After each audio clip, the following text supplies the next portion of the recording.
ನಿಮ್ಮ ಹತ್ರ ಏನಾದರೂ ಒಂದು 10 ನಿಮಿಷ ಟೈಮ್ ಇದ್ದರೆ ಈ ಲಾಂಗ್ ಫ್ರೈಸ್ನ ನಿಮ್ಮನೆ ಮಕ್ಕಳಿಗೆ ಮಾಡಿಕೊಡಿ. ತುಂಬ ರುಚಿಯಾಗಿರುತ್ತೆ. ಮಾಮೂಲಿ ಫ್ರೆಂಚ್ ಫ್ರೈಸ್ ಮಾಡೋದಕ್ಕೆ ಬಳಸೋ ಪದಾರ್ಥಕ್ಕಿಂತ ಸ್ವಲ್ಪ ಬೇರೆ ರೀತಿ ಪದಾರ್ಥಗಳನ್ನ ಬಳಸಿದ್ದೀವಿ. ಸ್ವಲ್ಪ ಮಾಡೋ ವಿಧಾನನೂ ಬೇರೆ ಥರ ಇದೆ. ಹಾಗಾಗಿ ರುಚಿನಲ್ಲೂ ಅಷ್ಟೇ ತುಂಬ ಡಿಫ್ರೆಂಟ್ ಟೇಸ್ಟ್ ಕೊಡುತ್ತೆ. ಈ ಫ್ರೆಂಚ್ ಫ್ರೈಸ್ ಮಾಡಿಕೊಟ್ರೆ ಹೊರ್ಗಡೆ ಫ್ರೆಂಚ್ ಫ್ರೈಸ್ ಆರ್ಡ್ರ್ ಮಾಡೋದನ್ನೇ ಮರೆತು ಬಿಡ್ತಾರೆ. ಅಷ್ಟು ರುಚಿಯಾಗಿರುತ್ತೆ ಈ ಫ್ರೆಂಚ್ ಫ್ರೈಸು. ಈ ಲಾಂಗ್ ಫ್ರೆಂಚ್ ಫ್ರೈಸ್ ಮಾಡ್ಕೊಳ್ಳೋದಕ್ಕೆ ನಾನು ಇಲ್ಲಿ ಅರ್ಧ ಕೆಜಿಯಷ್ಟು ಆಲೂಗೆಡ್ಡೆ ತೊಗೊಂಡಿದ್ದೀನಿ. ಆಲೂಗೆಡ್ಡೆನ ಬೇಯಿಸ್ಕೊಂಡು ಸಿಪ್ಪೆ ತೆಗೆದು ತೊಗೊಂಡಿದ್ದೀನಿ. ಇದನ್ನು ಸ್ಮ್ಯಾಶರ್ ಸಹಾಯದಿಂದ ಸ್ಮ್ಯಾಶ್ ಆದರೂ ಮಾಡ್ಕೊಳ್ಬೋದು, ಇಲ್ಲಾಂದರೆ ತುರಿಬೋದು. ನೀವು ಕ್ಯಾರೆಟ್ ತುರಿತೀರಲ್ವ, ಅದರಿಂದ ತುರಿದ್ರೆ ಈಸಿ ಆಗುತ್ತೆ ಅನಿಸುತ್ತೆ. ಸ್ಮ್ಯಾಶ್ ಮಾಡೋದಕ್ಕೆ ಸ್ವಲ್ಪ ಸಮಯ ತಗೊಳುತ್ತೆ. ನೀವು ತುರಿದು ತೊಗೊಳ್ಳಿ, ಬೇಗ ಆಗುತ್ತೆ.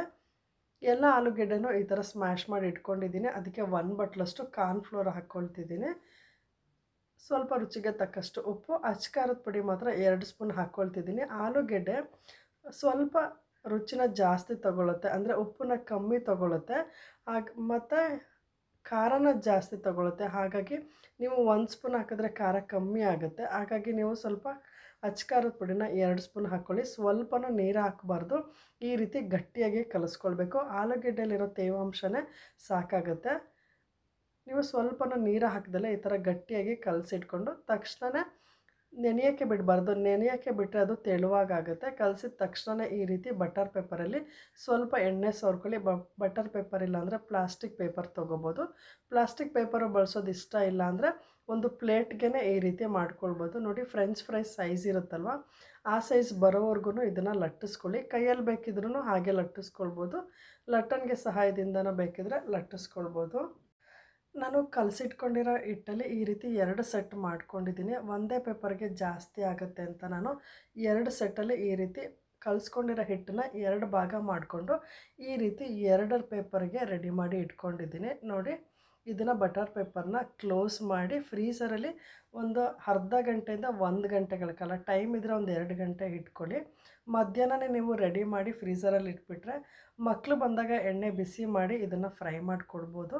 ನಾನು 1 ಅವರ್ ಆದಮೇಲೆ ಫ್ರೀಝರಿಂದ ತೆಗೆದು ಕಟ್ ಮಾಡ್ತಿದ್ದೀನಿ. ಫ್ರೀಝರಿಂದ ತೆಗೆದ್ಮೇಲೆ ನೀವು ಕಟ್ ಮಾಡಿ. ಮುಂಚೆನೇ ಕಟ್ ಮಾಡೋಕ್ಕೋದ್ರೆ ಸಾಫ್ಟ್ ಇರುತ್ತೆ. ಅಷ್ಟು ಸ್ಟ್ರೈಟಾಗಿ ಉದ್ದವಾಗಿ ಕಟ್ ಮಾಡ್ಕೊಳ್ಳೋದು ಸ್ವಲ್ಪ ಕಷ್ಟ ಆಗುತ್ತೆ. ಹಾಗಾಗಿ ಫ್ರೀಝರಿಂದ ತೆಗೆದು ತಕ್ಷಣ ಈ ರೀತಿ ಸ್ಲೈಸಾಗಿ ಕಟ್ ಮಾಡಿಕೊಂಡು ತಕ್ಷಣವೇ ನೀವು ಎಣ್ಣೆಯಲ್ಲಿ ಫ್ರೈ ಮಾಡ್ಕೊಳ್ಬೇಕಾಗತ್ತೆ. ಮತ್ತೊಂದು ಸ್ವಲ್ಪ ಸಮಯ ನೀವು ಹೊರಗಡೆ ಈ ಹಿಟ್ಟನ್ನು ಬಿಟ್ಟರೆ ಸ್ವಲ್ಪ ಮೆದುವಾಗಿಬಿಡುತ್ತೆ. ಹಾಗಾಗಿ ಲಾಂಗಾಗಿ ಇದನ್ನು ಕಟ್ ಮಾಡ್ಕೊಳ್ಳೋದು ಕಷ್ಟ ಆಗುತ್ತೆ, ಮಧ್ಯ ಕಟ್ ಆಗುತ್ತೆ. ಫ್ರೀಝರಿಂದ ತೆಗೆದ ತಕ್ಷಣ ಕಟ್ ಮಾಡಿ ತಕ್ಷಣ ಎಣ್ಣೆ ಬಿಸಿ ಮಾಡಿಕೊಂಡು ಇದನ್ನು ಫ್ರೈ ಮಾಡ್ಕೊಳ್ಬೇಕಾಗತ್ತೆ. ಇಲ್ಲಿ ನಾವು ಹಾಲು, ಕಾರ್ನ್ಫ್ಲೋರು, ಉಪ್ಪು, ಖಾರ ಎಲ್ಲ ಹಾಕಿ ಮಾಡಿರೋದ್ರಿಂದ ತುಂಬಾ ರುಚಿಯಾಗಿರುತ್ತೆ. ಮಾಮೂಲಿ ಫ್ರೆಂಚ್ ಫ್ರೈಸ್ಗೆ ಬರೀ ಹಾಲು ಮಾತ್ರ ಹಾಕಿರ್ತೀವಿ. ಇದಕ್ಕೆ ಕಾರ್ನ್ಫ್ಲೋರು, ಉಪ್ಪು, ಖಾರ ಎಲ್ಲ ಹಾಕಿ ಫ್ರೀಝರಲ್ಲಿ ಇಟ್ಟಿರೋದ್ರಿಂದ ಸ್ವಲ್ಪ ಬೇರೆ ರೀತಿ ಟೇಸ್ಟ್ ಬರುತ್ತೆ. ಒಂದು ಸಲ ಟ್ರೈ ಮಾಡಿ ನೋಡಿ, ಮಕ್ಕಳಿಗಂತೂ ತುಂಬ ಇಷ್ಟ ಆಗುತ್ತೆ. ನಮ್ಮನೆ ಮಕ್ಕಳು ತುಂಬ ಖುಷಿಯಿಂದ ಈ ಲಾಂಗ್ ಫ್ರೆಂಚ್ ಫ್ರೈಸ್ನ ತಿಂದರು.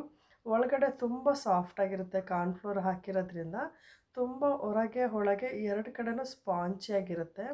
ಎಣ್ಣೆ ಚೆನ್ನಾಗಿ ಬಿಸಿ ಮಾಡಿಕೊಂಡು ಈ ಲಾಂಗ್ ಫ್ರೈಸ್ನ ಈ ರೀತಿ ಫ್ರೈ ಮಾಡ್ಕೊಂಡಿದ್ದೀನಿ. ಬೇಗ ಬೇಯುತ್ತೆ ಇದು.